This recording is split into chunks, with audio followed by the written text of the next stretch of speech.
So the Doc and Jock Wrestling Show would love to welcome the Suplex Shogun Jackson Stone, or maybe just the winner of Impact Wrestling's Gut Check competition. So bringing to the main stage right now, if you're watching this on Zoom, he goes by 1-800-CALL-SUPLEX. He is the Suplex Shogun Jackson Stone. What's up, Suplex? Well. What do we have here? What's up, fellas? Glad to finally be on this show, chilling with you guys. We've been having some technical difficulties, but we here, guys. I'm so thankful for being on the show. Thank you guys for just bringing me on, man. Hey, man, we're excited to have you on. Look, so this was interesting. The way I got introduced to you was by my girlfriend. So you're a local product. You're from the Metro Detroit area. How do you and my girlfriend know each other? Because apparently you guys go to high school. What's the story here? Yeah, shouts out to Alyssa. What up, though? We shouts out to all the Norsemen alma mater over at our high school. That's where we went to high school, Grosse Pointe North, and pretty much Shogun was during that time pretty much all involved in sports, from football, wrestling in the winter, and then rugby. Grosse Pointe South and Grosse Pointe North, they were able to have clubs together, and then pretty much that's when Shogun was able to bang some heads in on the field. So pretty much it was football during the fall, wrestling during the winter time, and then rugby during the spring. And then during that time, pretty much Alyssa and I just bumped into each other all the time during classes and said, what's up? And we had mutual friends from all of our good buddies that we know of, from Mithla and Trish and all that. So we go back. So it's good just to have a good friend of mine reach out and also just peep the journey of wrestling and just people like what I've been up to and who I've been suplexing. And it took me by surprise, but I was really excited that she told me about you and let me know about your podcast. I looked into it. I really like you guys. I really, really appreciate what you guys are doing for Detroit sports, man. Well, we appreciate that. Yeah, absolutely. What's interesting is, like many of us, we all grew up watching wrestling as children, Saturday mornings, hitting superstars or watching old WCW tapes and things like that. How did you get into professional wrestling? Were you early on a fan as a kid? Oh, most definitely. We Shogun. I was born in '91, so for me, I was thrust right into that almost end of they would say golden age of the '80s era, with Hogan and all that stuff. But it was transitioning into the Monday night feuds of Stone Cold Steve Austin and The Rock on one channel, and then you have Hulk Hogan draped in black and white, and the NWO and Ric Flair on the other channel with WCW. So it was the '90s was a great time for wrestling, especially growing up as a kid, just to watch it, and I've always been just involved in just professional wrestling. My very first show that I went to, I was 9, maybe 10 years old. My father took me to Joe. It was out at the Joe. And I remember Stone Cold Steve Austin closed out the show. It was against this amazing martial artist named Steve Blackman. It was great. It was a great fight. And at the end, Stone Cold just stayed up for a whole hour, just keeping everybody up, cracking jokes. And then every time the guy would get back up, Stone Cold stun him, music would hit, he would drink some beers and get back going again. So, from there, I was hooked. That's awesome. So where did you train? So this happens when you're a young kid, you get introduced to it all. And then at what point does the switch go on? You're like, I need to do this. And then how do you get to where you are now, where you're part of Impact Wrestling? Well, I think it's something that I've always had in the back of my mind, to be honest with you. And it's always been mentioned, like, hey, man, you ever think about doing this? You ever think about trying that? And I've always been interested in it for sure. So, and just every sport has theatrics. Every sport has drama. And professional wrestling is no different. And I just want to bring 100% of who I feel I am to that sport. And honestly, just, I would say, man, from the moment I saw it as a kid, I was like, I'm going to give this a try one day. But when I really pursued it was after college. And after I graduated at Tiffany University, I went to Mega Championship Wrestling that was located in Elyria, Lorraine area. And pretty much my trainer, Brandon Xavier and James West, they both are just amazing minds and amazing trainers. Also, Jeff Traxler, he's the promoter there. They were gracious enough to bring me in and pretty much let me be able to train there.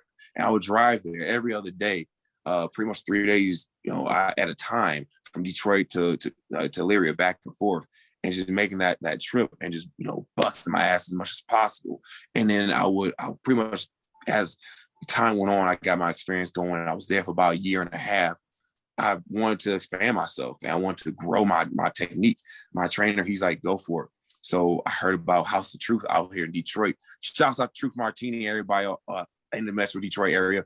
All the wrestlers over here, love you guys. And pretty much Truth Martina, Paul Bowser, Douglas Morgan, all those guys, they were gracious enough. Shouts out to Creep also. All those guys are gracious enough to bring me in and to honestly sharpen my technique and to get me to where I am right now. So walk us through. Go ahead. Oh, I'm sorry. And then fast forward to pretty much bump into a man named Johnny Bravo, who is also on Impact Wrestling. He is my one of my mentors right now in the game for sure. And the moment we had our match, he essentially took me under his wing and said, "This is where I'm headed. This is where I need you to go as well." So that's awesome. So walk us through your very first match ever. So you're on the indie scene. Walk us through what that's like, because I don't know about you, man. Generally, the first time I do something, it's a complete mess. You seen with trying to set up a Zoom interview with you. Like the first time I tried doing it was a complete mess. I reached out to you, and I'll be honest with you, I did a poor job of introducing myself and introducing who we are and what we do. So you see, sometimes it just doesn't go so smooth. What was your first match like? Oh, bro, first off, you're completely fine, man. We in the ring, we always just keep it going. We keep it going. So that's what we're doing. And honestly, brother, my first time in the ring, my gosh. Let's say it was April. It was around mid-April. Yeah, it was mid-April, and it was outside at a festival show. Now, mind you, there's country music on one end, and there's me on the other end. I'm walking out, and I'm like, all right, so we're about to do this now. So, and of course, there's no real preparation other than just doing it, honestly. And the guy who I was able to wrestle against, Ben, actually at that time went by Ben the Bear Boone, goes by Ben the Bachelor Boone, had a complete changeover. Shouts out to Ben, much love to him. But that first match, I learned a lot. And I remember I hit a suplex, I hit a clothesline. Oh man, you talk about heart pumping. You know what I'm saying? Like because it was like this little crack that was right near the ring. And there was like a couple people who were tripping before they got in the ring. Over that crack. I was all right. My man I don't care how the match goes. Just don't trip.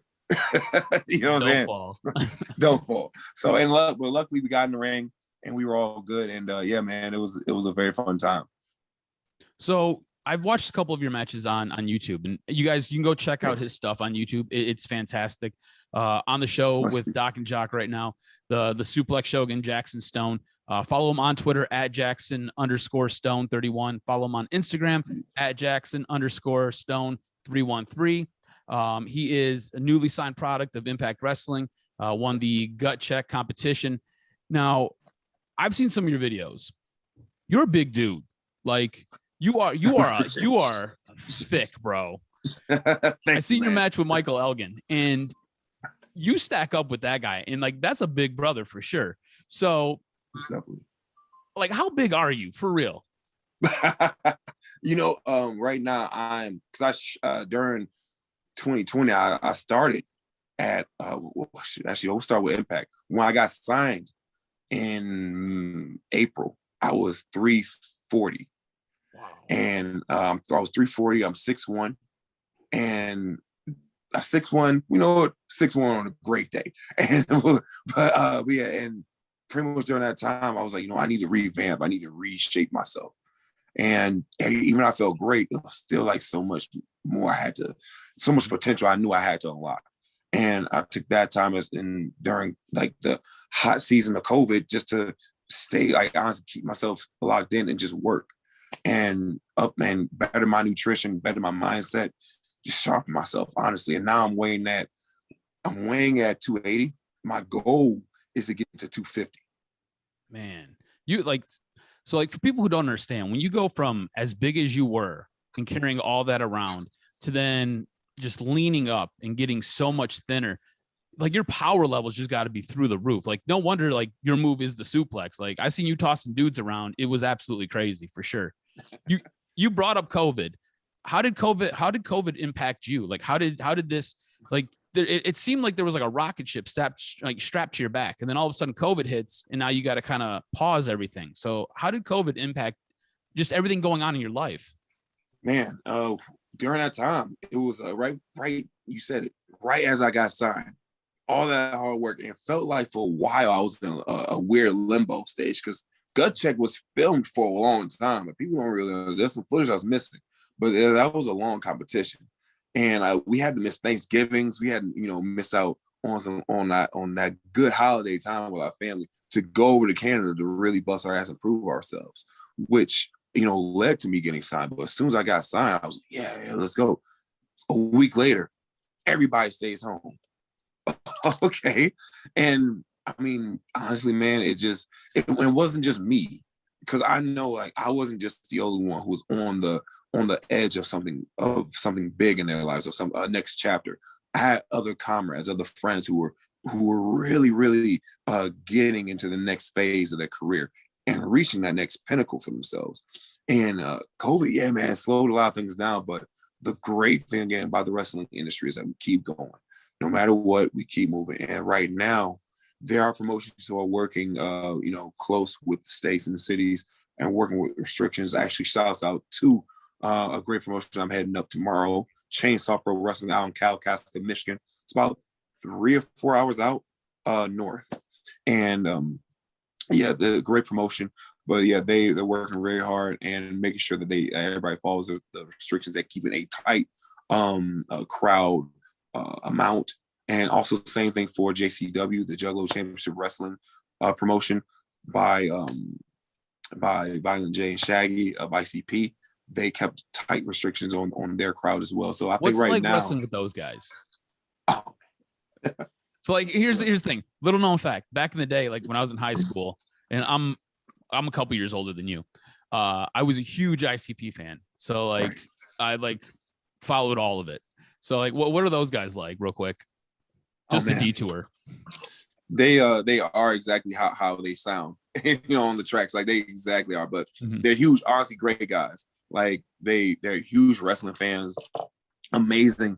Like I would say minds of wrestling. Just the fact that they were referencing off just random AWA or NWA wrestlers. I love the fact that they're able to have a show where they were bringing Michigan talent in and really highlighting what they can do. And again, like they're wacky guys. They can be some crazy guys, but all in all, like they love the wrestling business, and it shows, honestly. And I think it's cool because how independent, like my independent and their independent, I feel like it kind of correlates because they do things on their own.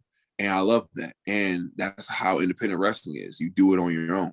And I think they embody a lot of that, but I mean, it was crazy, man, being in wrestling at their house. We were in their studio, just warming up. And I was like, wow, this is where all right. So this is where some of the heat was made. So it's just cool, but I mean, it was great. Shouts out to those guys. Shouts out to ICP.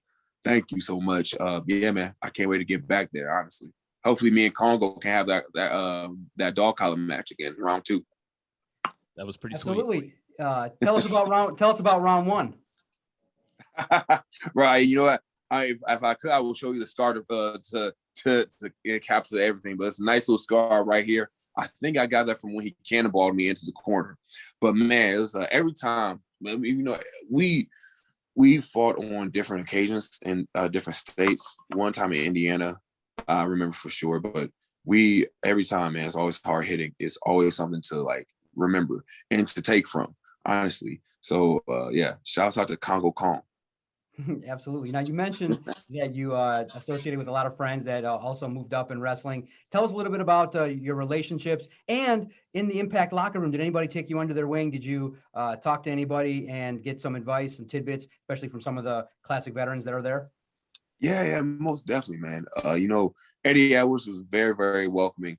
Moose, despite what people may think of him, Sammy Callahan, great minds. Rich Swan, I look at him honestly as a brother, somebody that I can lean on and talk to if I have an idea, somebody I want to push. Willie Mack, all those guys, I would say those guys were really, really pivotal in making me feel comfortable. Also, Trey Miguel, me and Trey, I know Trey from the days of, when before he actually even was signed to Impact. And, one of my first matches was against him. And he's just as amazing then as he is now, even better. So it's one of those things where it's great to be in that locker room with those guys, because I was able to see some of those guys come up, and for them to be able to like take me and be like, hey man, if you need anything, I got you. It feels great. And also for them to be able to critique my matches and say, hey, here's what I would have done. Here's what you could do. Think about that. Just that kind of mindset. I really appreciate it, because they want to see me grow.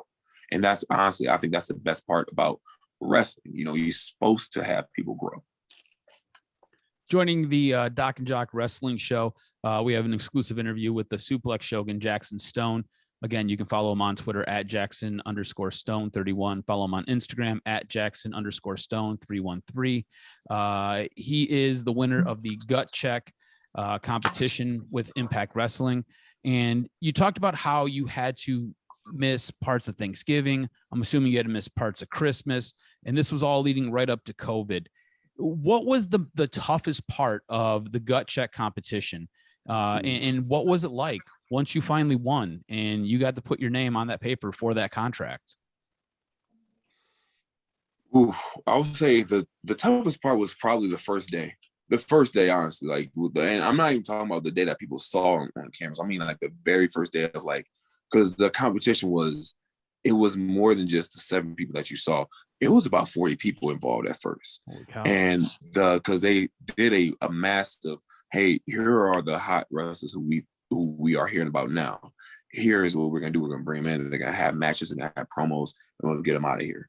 And all that talent in that room, there was a lot of talent. And for all those who are watching and all those who know who they were in there, that room, amazing talents, honestly, who I feel who are honestly killing it right now in their own respects.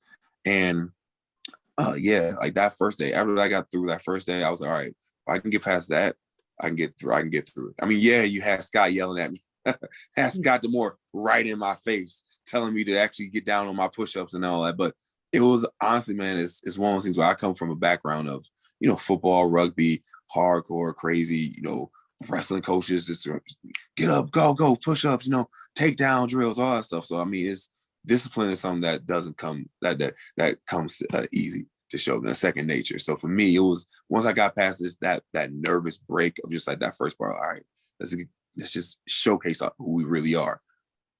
Once I got past that first initial day, I think it was all good for me. It was just like second nature. Just be yourself, because all it is, just be yourself.